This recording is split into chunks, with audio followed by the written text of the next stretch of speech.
Никита Петров, Арджун Эригайси, Рапид бойынша командалық әлем чемпионаты. D4, E6, ATF3, C5, C3, AC6, E4, D5. Француз қорғанысы болады, егерде қазір сарбазды негізгі орталыққа қойса, бұл Арон Исаевич Немцовичтің варианты болады. Бірақ енді Сицилиан қорғанысы Алапин варианты.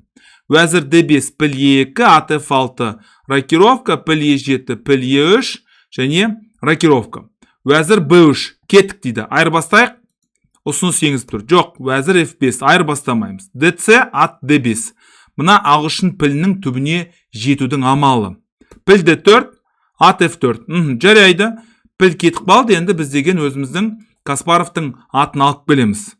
Тура E1 және сарбазды негізгі орталыққа қойдық. Мына жерге шабу ұрсадық, енді мына пілге әдемі жол табылды. Піл E3, піл E6. Тек қана алға. Вәзір A4, ат D5. Бәрбір ағылшын пілінің түбіне жеткісі кеп тұр. Піл C4, алдық және тура D8. Енді байқасаңыздар, F жолы ашылды. Бірақ біздің қосарланған сарбаздарымыз бар. Бірақ мына пілдің қаншалықты мықты екенін көріп тұрсыздар. Мынау істемейді, мынау да істемейді. Бұлай піл C5. Вәзір H5. Вәзір H5 енді ақырындап тура F3 деген әрекеттер жасаудың амалы. Вәзір C4, тура D5. Енді мынаны да қорғаймыз, және мына E6-дағы осал сарбазды да қорғаймыз. Тура E1, тура F4. Тура F4, тамаша. Көріңіздер, барлық фигураларды іске қосу, F жолын әдемлеп тұрып пайдалану. Мына атқа көңіл аударыңыздар.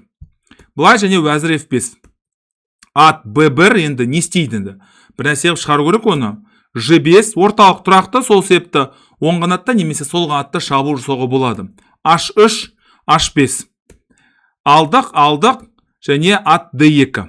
Ат D2 енді мына екі аттың қаншалықты нашар екенін көріп тұрсыздар.